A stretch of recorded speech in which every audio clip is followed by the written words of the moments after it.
Starting off with a cover that is absolutely beautiful, amazing. We saw this book on Wednesday night when we were going through New Comic Book Day. It was towards the bottom of the list, but as soon as we saw it, every single one of us were like, "Holy cow, that's a fucking great cover." It's about as good as a hot chick cover you can get with just being her neck up, right? Like it's super sexy. Even with just being her neck up, it's super sexy the way she's positioned, the black and white, and then the red with the blood in her lipsticks, the and her lipstick with and then the vampire teeth it looks like, and just a great cover. The trade dress kind of kills it, but man, that's a good cover. Tales of the Bizarre #8. Yeah, I feel like this is going to be one. This is going to be one that, I mean, how many copies of this are going to be out there? Not many. Yeah. And then once the copies that are like circulating out there now, yeah, like once those are gone, the people that are buying this are just probably buying it for themselves, so to keep. So it's kind of one of those. I feel like it's one of those books that people just buy to keep themselves, and those are usually the ones that end up going up, and then nobody, even when they go up in value, people still don't want to sell them because they know they can't replace them because you can't find them. So it's like, I don't know. If I happen to see it this week, I will definitely pick this one up. But yeah, I mean, I just can't see that very many of them would be ordered. Damn, that's beautiful cover. That is just so good. Who's the artist on this? Raph? Is it Raph? Or I think it's Raph is his name. If that sounds right. Chat, let us know. Hey, Raph? Let me take a look. Can't know. Tales of the Bizarre. Let's take a look. That's got some other good covers in that series, though, right? Yeah. This is #8. That's what, like, when we were looking at it the other day, we were like, whoa, this is the first cover that we're seeing. And when you look at this. So that #1 isn't too bad, right? That one's not too bad. They're actually all pretty good, to be honest. That one's good. That one's good. That one's decent. Yeah, Zaf. Oh, look at this one. He did the last 3. So I like that #7. That #7's gorgeous too. Look at that one. This artist is wow. That's a great cover right there. Yeah, has this person done anything else ever? I've never heard of him, but we're going to be hearing about him for a while. Him for a while now. That's for sure. Look at that. Wow.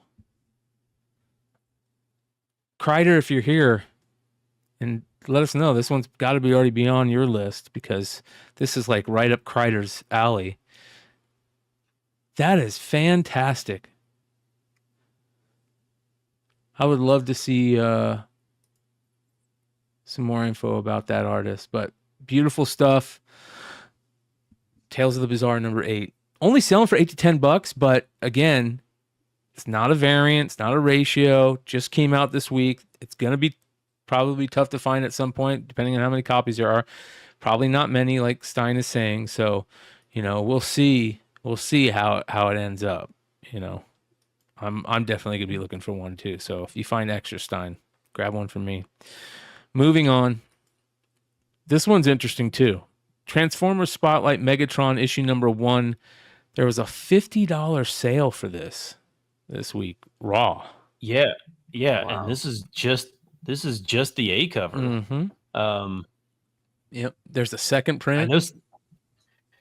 Yeah, there's a B cover. There's a incentive variant. The incentive variant's pretty sweet looking. Yes. Most of those spotlights are 1 in 10, so I think that's probably 1 in 10.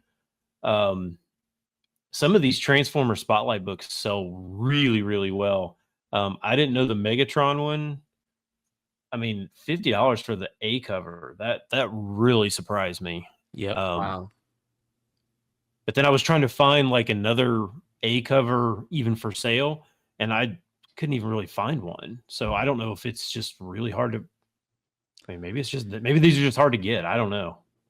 Yeah. Who I wonder if knows? Skybound's generating interest again in Transformers so much that people are starting to go back into back issues to find those books. I hope. I got a whole. You know, it's funny. I found a whole short box full of. For the most part, they're not low grade, but they're not high grade Transformers. You can tell they were read pretty well, but it's like almost a whole run, dude. And I found a whole short box of it just the other day. So Of the IDWs no, or the of the Marvel? Marvel. I wish it was the IDW of the Marvel. There was some IDW stuff in there and Dreamwave stuff in there, but yeah, the IDW stuff though is there's some stuff in there that is crazy rare too, like you were talking about, and some recent stuff for Transformers. I'm always waiting for the next. What was that book? The one that Jesse James sold it for like $8,000 like 5 years ago. Is the last time it got sold. It's the Oh, the inner was it the inner was it the Energon one or the whatever the it was? planet With cyber. yeah, Yeah, yeah. the planet one. Yeah, there's a lot of crazy Transformer variants. Are the Dreamwaves like basically just looked at like complete garbage? I think they were for a long time, but I think people will start pushing to them. Listen, we got a new. I hear there's talks about doing another movie and bringing Duke into it, and Chris Hemsworth is going to play Duke. You know what I mean? And if they're going to do a Transformers GI Joe world in movies and if they do it right, you know, Kirkman said they're planning on animations, movies, all kinds of stuff. So, Anita says Tales of Bizarre number 8 in stock on my comic shop. Wow. Thank you so much, Anita. Appreciate that. I'm gonna have to. I haven't bought anything from my comic shop in forever, so I might have Yeah. to go get that. Yeah. Yeah, cool book. So, all right, moving on. Speaking of Daniel Warren Johnson or Transformers, here's Daniel Warren Johnson doing a non-Transformers book.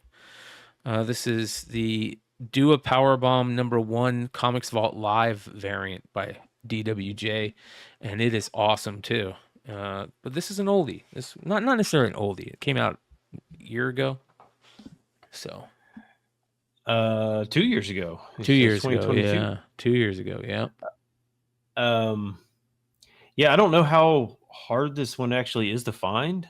I couldn't really find that many sales, but a CGC 9.8 of this sold for $180 this week, which was it seems like really Yeah,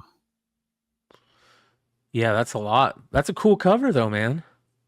That's a cool cover for sure. Daniel Warren Johnson's starting to get some heat. Matt from Cover Price says that series has some fantastic covers. It also has it's a fantastic read. So there we go. I was just about to say that a bunch of people that I've talked to, they're like, this is my favorite book to read right now for indie titles. But whenever like issues were still coming out. Nice. Fucking A, man. That's cool. Well, there you go. Moving on. Another Transformers book, and then another series that has some great covers. Transformers Ghostbusters. This is issue #1. The Roche variant is $25 book raw. yeah, just a B cover. It's not an incentive. I'm not sure. I mean, having Slimer on the cover, I'm sure probably helps. Because Slimer covers usually do pretty well, but yeah, $25 for this. Dude, there's some great covers in this one too. I feel like most people probably would just pass these by. Like if they're in the back issue bins, I feel like people just wouldn't buy them, right? Maybe not the first ones, but that's a great cover right there. Right? The 1 in 25 with Stay Puff. That's good. And then there's the last there's another Stay Puft that's by Clayton Crane. There's a 1 in 50. This one right here is awesome. The San Diego Comic-Con #1 is so good with Optimus, but in the Ghostbusters Ecto 1 paint scheme. I always So get nervous about con exclusives from IDW since you can buy them online sometimes. this one right here is amazing. #2, cover B. So Ghostbusters, I mean, and I'm a Slimer fan too, so I'll take Slimer on the cover. This 1 in 10 is great. So this design cover is amazing. Stein, like, what are you doing, bro? We need to look at that 1 in 10 right there. That one's awesome. That one's good too. We need to quit talking about these, bro. No more almost 10. No more almost 10, you guys. I'm sorry. We know it's fun and we love doing it, but we just can't keep talking about these books till we get them. Matt says there's a first appearance Of the Ectotron? Ectotron. That's pretty badass. Yeah. Hmm. There was a really badass Slimer. Maybe it was like a hot toy or something at San Diego. You remember seeing that, Yi? It was like about that big. It was awesome. It looked like it was lighting up. I think that was from NECA, if I'm not mistaken. Yeah. Oh, it was beautiful, dude. Yeah. So, well, be on the lookout. Here's some more Transformers stuff to search. All right, moving on. Simpsons #1, specifically the Bart Code edition, which I think we talked about maybe about a year ago. We kind of did a deep dive into it. And again, because this is like a thing that comes up about every year and it blow a ton of people away that didn't realize that there was a Bart Code. And you had to put all 4 issues together to make one Bart head. Well, not really, but that was kind of the plan at first, but I think they messed it up. And didn't they do it for another series too? I think it was Another like, series? well, it was all Simpsons comics. Oh, okay. Yeah, Radioactive Man was one of them. There you go. Was the Itchy and Scratchy one of them, I think, as well? And then Bartman? Bartman. Yeah, and then maybe Bartman. Yeah. That might be the 4. Yeah. And it came in like a poly bag, right? Yeah. Is that how they came? Yeah, and I think they're price variants. I think they're $1.95 price variants. Yeah, so this one sold for an all-time high this week. A CGC 98 broke the $1,000 mark. Wow. That's amazing. Simpsons stuff is, we were talking the other day on the industry show, and we were talking about inventory and how to deal with sourcing inventory and that type of stuff, and what's the type of stuff that you guys search for as, retailers. And one of the things that I think Jesse and Dennis both talked about was Simpsons book. Anything Simpsons comic is evergreen, it's gonna sell. Just no matter what. So they pick up everything that's Simpsons. And that was one of the ones that really kind of surprised me. I wasn't surprised when I heard, Jim Lee X-Men, Spawn, Spider-Man, Amazing Spider-Man, the stuff that we know about Batman adventures, Walking Dead. But when they said Simpsons, I was like, no, nobody ever thinks about that. And they say it's like this. So. And some of those action figures go for some pretty good money too, as well. Yeah. I remember those were a big thing back in the day. All right. There we go. Moving on. This one's interesting. Heno Horror, Volume 12, Mystique Mandala of Hell. And this is actually pretty big. It's like 190 pages. But I believe it is a trade paperback style book, if I'm not mistaken. Did you do much looking into this? It's one of those backwards books. What is it? Is that mangas? I never know. Is it manga or yeah. I don't know. I never know. And crap, I forgot to write down the price. Well, I can tell you, it was expensive. $150. $150 for this thing. $150 for this thing. Yeah. This, I actually, when I saw this, I my first thought was Lenore. That like from like Johnny the Homicidal Maniac, you know, that Lenore book. Yeah, I have one right here. Doesn't that look like that? Yeah, it does. Or am I Dude. completely tripping? No, you're 100% right. It looks like it. I'm gonna try and find it. I know I have one. I just sold one the other day. Yeah, it does remind me of Lenore. Well, this there is other little bit of information out there that I found. It says Sayoko, new girl at school, is something of a mystery. Quiet and shy, she prefers to be alone, and she is looked upon with suspicion by her classmates until she is befriended by Tanaka.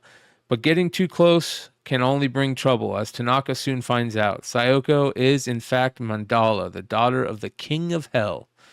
Given two all-seeing crystal eyes, she is sent into the world to save her dying clan from the invading Western demons. However, she soon loses one of the crystals, and centuries later, her search leads her to Tanaka, and the curse that is always with her takes hold of the young boy. So all 12 volumes are all these like horror style books, and they play a lot on like Japanese folk tales of demons and stuff. So pretty interesting, and yeah. Nice little sale. I think it was also a UK sale too. Was it a UK sale maybe? Or, I can't I'm not remember. sure. What's funny is like I'm guessing that's a signature at the bottom, but on the back it's all written in English. So I don't really know if that means it's in English or I don't know how any of these things work. You guys can make fun of me. I don't care. Yeah. So, well, very interesting. There we go. Moving on. Now this one's pretty crazy to me. American Fairy Tale from Amar Shitra. Is it Shitra? Katha? India. Oh man, you jumped off. This would be the perfect time for you to try and pronounce something. Yeah.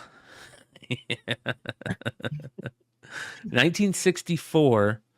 And these are there's a bunch of these that are available. A guy has a bunch of them that he wants like $1,000 for. I don't know how many he's got, maybe like 3 or 4. This was one of them, but this one sold by itself for a nice little chunk. Yeah, $400 for this. I mean, I guess that was a thing, right? Just telling American fairy tales in other countries, I guess. I don't know. 100%. What's the American fairy tale they're telling right there? Little Red Riding Hood? That's not an American fairy tale. Isn't Little Red Riding Hood like German or something like that? Yeah, but this is the or Little Red Riding Hood where the wolf gets his head chopped off by Geppetto. Yeah. I don't know. I mean, I'm not sure what's going on here, but it's it turned very violent. Just merge all the stories into one, and it'll be all right. Oh yeah, it does.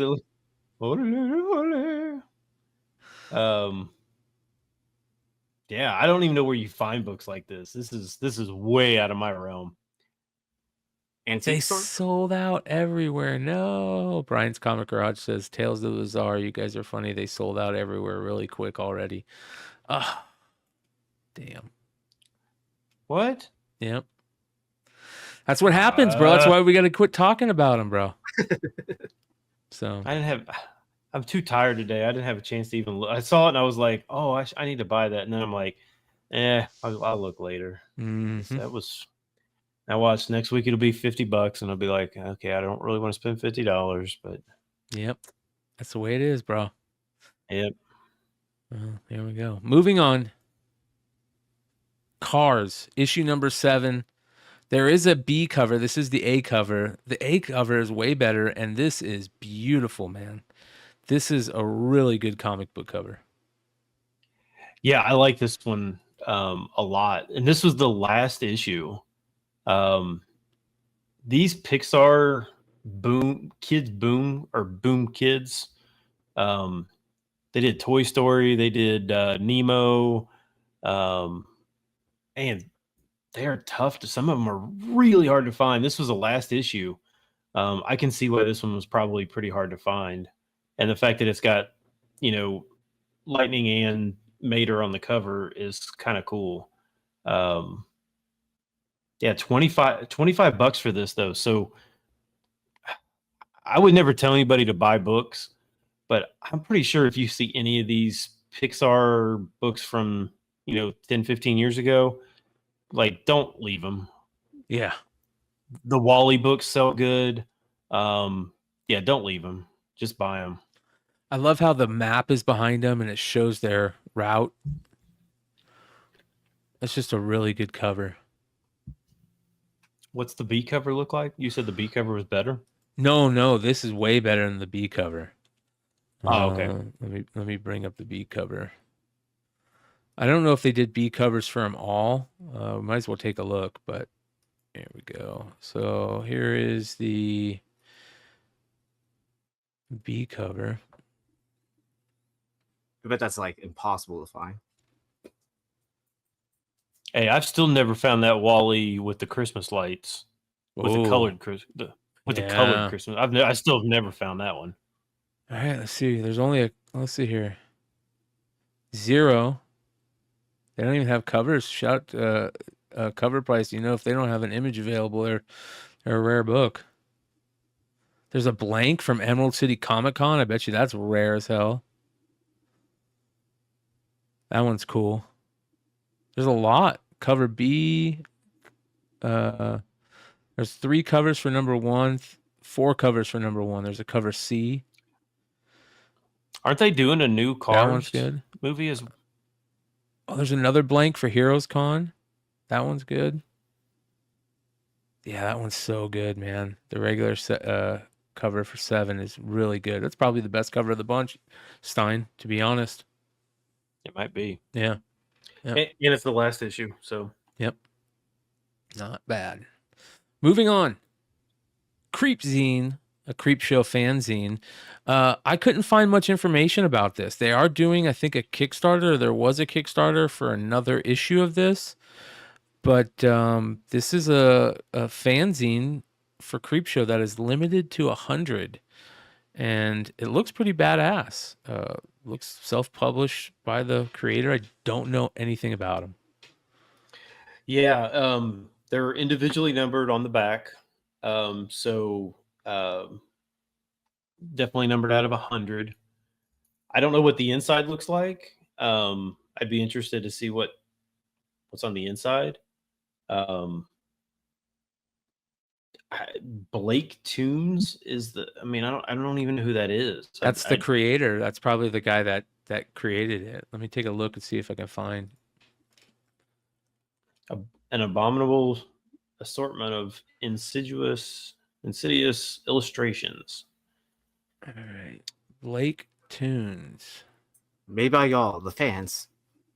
I mean, he could have done without the big, humongous, limited edition stamp on the front cover. Like, you could have just put that on the back cover. Here you go.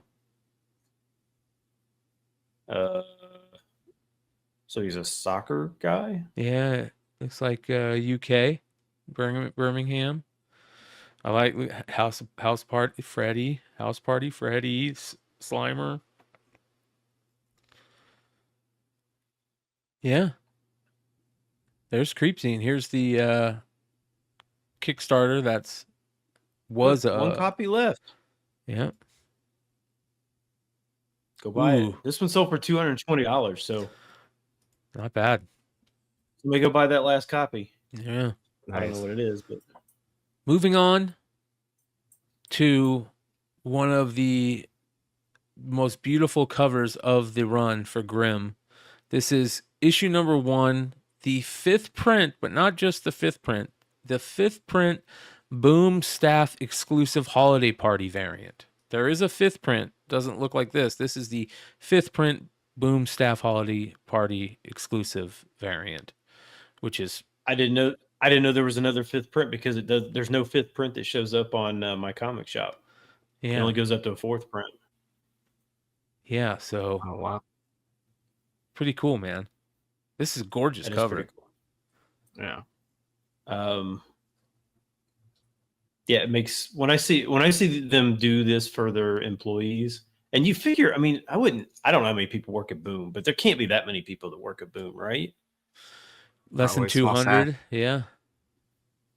Maybe 50. Who knows? Maybe 75, maybe 100.